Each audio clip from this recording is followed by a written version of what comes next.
Secunderabad MP అభ్యర్థిగా పోటీ చేస్తున్న ఖైరతాబాద్ ఎమ్మెల్యే దానం నాగేందర్ను కేంద్ర మంత్రిని చేసే బాధ్యత తనదన్నారు సీఎం రేవంత్ రెడ్డి. కాంగ్రెస్ ఇచ్చిన గ్యారంటీలు అమలవుతున్నాయో లేదో తెలియాలంటే కేటీఆర్ పట్టుచీర కట్టుకుని ఆర్టీసీ బస్సు ఎక్కాలంటూ సెటైర్లు వేశారు సీఎం రేవంత్ రెడ్డి. రాత్రి ముషీరాబాద్లో నిర్వహించిన కార్నర్ మీటింగ్లో ఈ వ్యాఖ్యలు చేశారు. మళ్ళీ పూర్వ వైభవం రావాలంటే 2024 నుంచి 2034 వరకు 10 ఏళ్లు మన ప్రభుత్వం ఉంటది. సోనియమ్మ నాయకత్వంలో, రాహుల్ గాంధీ గారి నేతృత్వంలో ఇండియా కూటమి కేంద్రంలో అధికారంలోకి వస్తున్నాం.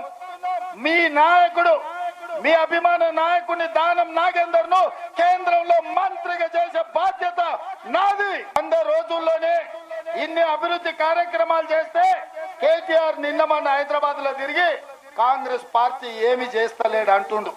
నేను ఒక సూచన చేస్తున్న కేటీఆర్, అయ్యా మంచిగా చీర కట్టుకొని తయారయ్యి ఆర్టీసీ బస్ ఎక్కు. నిన్ను ఒకవేళ టికెట్ అడిగితే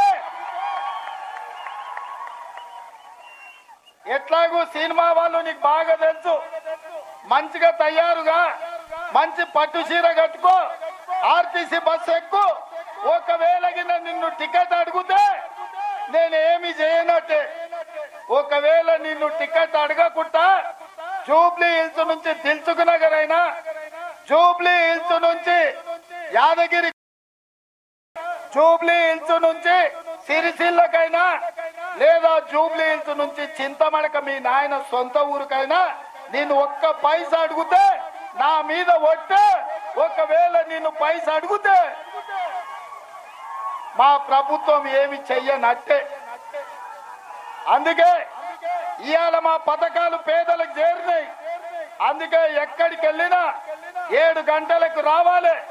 9:30 అవుతుంది, 2:30 గంటల ఆలస్యం అయినా ముషీరాబాద్ చౌరస్తల ఇన్ని వేల మంది నిలబడ్డారంటే వీళ్ళందరికీ